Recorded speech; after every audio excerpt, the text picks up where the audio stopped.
new clades erupt within those old clades, and they're still going to belong to the parent clade that they always were. And the same goes through entire evolutionary phylogenies, every one of them. They remain belonging to every ancestral category that their ancestors ever did. There was never became a non-dog. That argument is invalid.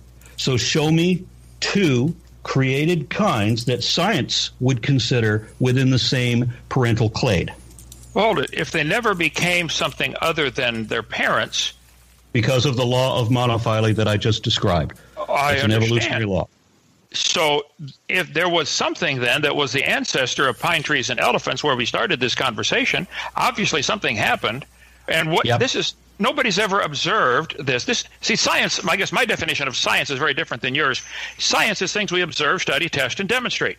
And that is exactly my definition as well. Okay, then so far, every farmer in the world... And we can observe, study, test, and demonstrate that the most primitive and simplest plants are, in fact, single-celled, and that they are eukaryotes. And do you think if we just teach the facts, if we teach the observable, testable, verifiable facts about this, then we come up with what Linnaeus came up with when he discovered a tree of life that should not exist. He was a creationist. He had no idea, no concept of evolution. In his time, species were immutable. You couldn't derive a new species, and yet he was seeing a tree such as you're currently describing. You don't realize it's cladistics that you're talking about, but that's what it is. He didn't have a concept of that, and he couldn't explain it. That's why he turned to the scientific community and challenged them to explain why is he seeing this. So did Linnaeus think that pine trees and elephants were related? No. He was a creationist, but he did think that apes and people were the same thing, indistinguishable, and he challenged the scientific community to find him a generic difference that accords to the laws of cladistics, or not cladistics, of taxonomy. And they couldn't. So they arbitrarily created a class of Pongo just to ease their own conscience about it. But then, of course, in the last 20 years or so, genetics has confirmed that there is no such thing as a separate family for the non-human apes. We are still apes. Okay, I think it was dictionary.com or whatever, the word definition of cladistics, since you're trying to equate that with kinds. A method of classification. I'm not. I want to clarify. You are the one who is doing that. No. Distinguished. No, yes. You are using the word. You're using the word kind to describe clades, and you are habitually avoiding the actual definition. A kind would be a clade that begins with a special creation. I distinguish these. You're the one equating them. Do not accuse me of making your mistake. Well, let me just read you the dictionary definition of cladistics, okay, where clades come from. A method of classification of animals and plants according to the proportion of measurable characteristics that they have in common. It is assumed that the higher the proportion of characteristics the two organisms share, the more recently they diverge from a common ancestor. So cladistics that would not be a scientific definition. I can help you with that. The scientific definition is a classification, as I previously described, with all of the criteria that each of these groups should have. You have to make a total tally of everything that is included within that group before you decide whether something else belongs there. But the key word, which is not in your layman's dictionary, is that the cladistics is a classification that includes all its descendants. It doesn't make special exceptions for certain ones. For example, the clade animal, which is formerly known as metazoa, is multicellular eukaryotes with an internal digestive tract. Well, this is the simplest definition. That's what an animal is. That applies to you, right? I definitely have an internal digestive tract. Yes, sir, I do. Yes, and you're a multicellular eukaryote. So by definition, then, you are an animal. So there was no point in your evolutionary ancestry that an animal gave birth to a non-animal. Because of the law of monophily, you are still an animal, and you always will be. But hold it. An elephant in a pine tree, something happened. One's no longer an animal. Let's just clarify this, because I think you guys are talking past each other. And I think Aron's asked this like multiple times, and I want to make sure that everybody gets equal time on this. So let's for clarification purposes.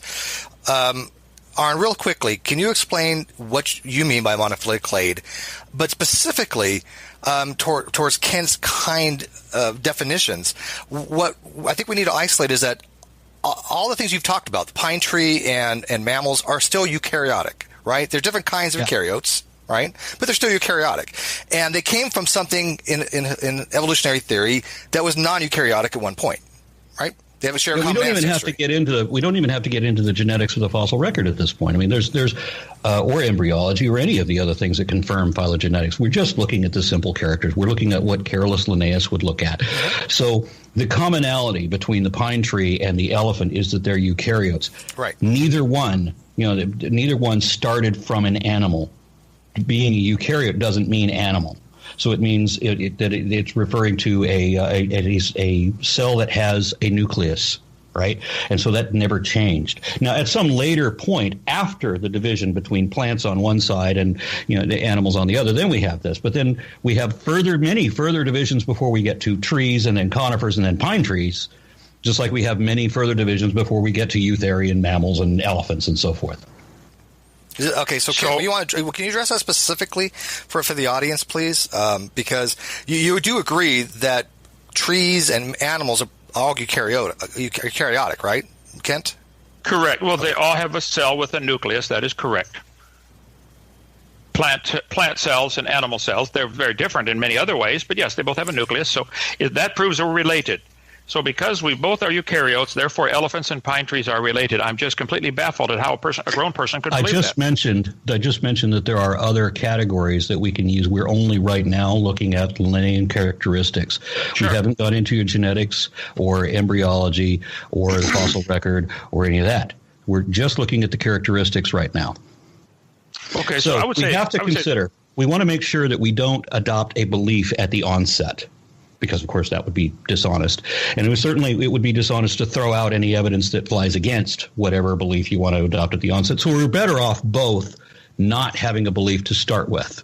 Okay, well, let's start. Look at the facts and the possibilities. Okay, let's look at the facts. Yeah. Pine trees are made up of cells, all of which, originally, the ones that are still living anyway, have a nucleus. The dead ones, of course, the internal tree no longer has that. But yes, and elephants are made up of cells, and they have nucleus. I could look at that and say, this proves we have a common designer because this system works really good. You don't have to go that far. You don't even have to. You can construct an entire tree of life, as Linnaeus did, without making that assumption. And you still come to the same inescapable fact. You could also construct a tree of life and say, wow, look at the designer gave all this stuff the ability to reproduce varieties. Then again, you're making an assumption that is unjustified. We have to look at possibilities as well. Okay, so in order to say, and I know that you know that not everything is possible because you've said many times about things that you don't understand that you think are impossible. So you know that we can't just say that anything is possible. You know that there's a limit, that there are things that are not possible. So we have to look, and before we can say that something is possible, we have to verify that the possibility exists. There has to be a precedent or a parallel or a verified phenomenon to indicate that such possibility exists. Now, we know that evolution happens.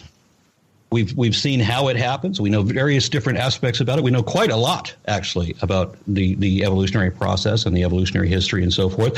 And so we know that these things occur. They're observable, demonstrable, verifiable, repeatable directly. Now, do we have a possibility for magic imaginary friend using a conjuration spell? You have already said several things which I would have to disagree with. We do not know that evolution happens by my definition of evolution. You're saying that the definition that we've already had. Let him finish out his answer. Okay. In your mind, you know evolution happens. In my mind, I have a different definition of that. I think variations happen within the same kind, but they're limited to that kind. But there's no definition of kind still given. That was the core of what we've been talking about for the last half hour, is trying to get you to define a kind as distinguished from a clade. Now, I've given the definition, and I've called you to give examples of that, and you failed to do so. What you have instead done was deny the very definition of evolution as being a fact. You would agree, and you have described already how you accept certain aspects of evolution and not just change within a species. You're talking about changes between species, which means you accept macroevolution as well. I know you define it as something else because you have to use equivocation. But just because you use the wrong definitions doesn't mean that your definitions are right. It means the scientific community has established what these definitions are, and you don't get to change them just for your audience. And you don't get to put words in my mouth. I do not believe in macroevolution. By my definition. But what you described that you accept, what you said you accept, meets the definition that scientists give for what macroevolution is. Microevolution is variation within a species. Macroevolution is variation between species, and this includes speciation, and you accept that speciation happens. So you accept that by definition, the actual, real definition, and not the false one you made up, that you accept what is actually really defined as macroevolution. Let's make sure that Ken has equal time here, Aron, if we can. That would be wonderful. I want to make sure Ken. Okay. Please, we're trying to make sure you have equal time. But I want to make sure you guys are talking about the same things. And I understand both of your guys' positions. I've had many conversations with both of you gentlemen. Aron is explaining it from a very scientific and precise way of looking at it. And what he's asking you is for you to define your terms in a way that is from a creationist point of view, and they don't mesh. And I think that's why we're having a communication failure here. When you're talking about speciation, Kent, what do you mean by macroevolution? What do you mean by speciation? How much of it do you accept? Is that something along the lines of what you want to know, Aron, as far as your questioning? Well, that's where that route? I don't think anybody's ever given a really hard definition of species. Is a dog and a wolf a different species, yet they're the same kind of animal? Is a dog and a coyote and a wolf? They're different species, Canis lupus, Canis domesticus, but they're the same kind. So yes, I do accept that speciation happens, but who is getting, like they decided there's a new species of finch on the Galapagos Islands now, because one flew over to a different island and crossbred with a different variety of finch. It still produced a bird. It still produced a finch. So if it's because some group of scientists decide to call that a new species, that is not evidence for evolution. That's wishful thinking. That's SpongeBob imagination stuff. I agree, variations happen, and I agree new species could be created if somebody wants to call that a new species. I don't know if the 200 species of squirrels are I think they have the same kind of animal. So yeah, I think the word species is too flexible. I think the biblical word kind, able to bring forth, so those 200 species of squirrels can probably bring forth babies. The squirrel and a pine tree cannot. They're different kinds. Squirrel and an elephant cannot. Whether squirrel and chipmunk, I don't know. That's a good question. I'll do some research on that, Aron. I'll get back with you. I don't know about chipmunks if they're in the same kind or not. Good question. I will definitely work on that. But I think I could demonstrate that a squirrel and a pine tree are not the same kind. And if you choose to believe they got a common ancestor, that is your religion. There's no evidence for that. No evidence at all. That's a religion you believe in, and that's fine. This is America. You can have any religion you want, but you should admit it's a religion and quit calling it science. That's not science.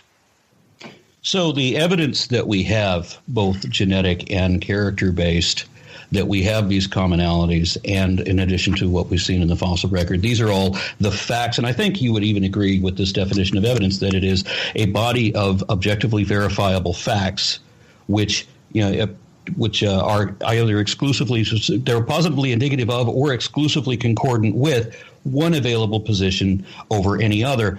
And these would confirm these beyond reasonable doubt. Would you accept that that is the definition of evidence, or that that is a working definition for the purpose of this discussion?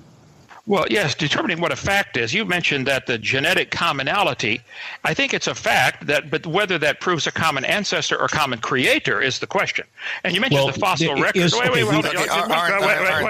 You're interrupting him actually at this right now. So hang on, Aron. Well, I promise we'll get back to you, but go ahead, Ken.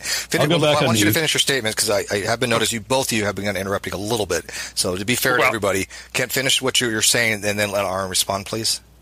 Several times he has mentioned that the fossil record is somehow evidence to support his theory that they have a common ancestor. I would contend there is no such thing as a fossil record.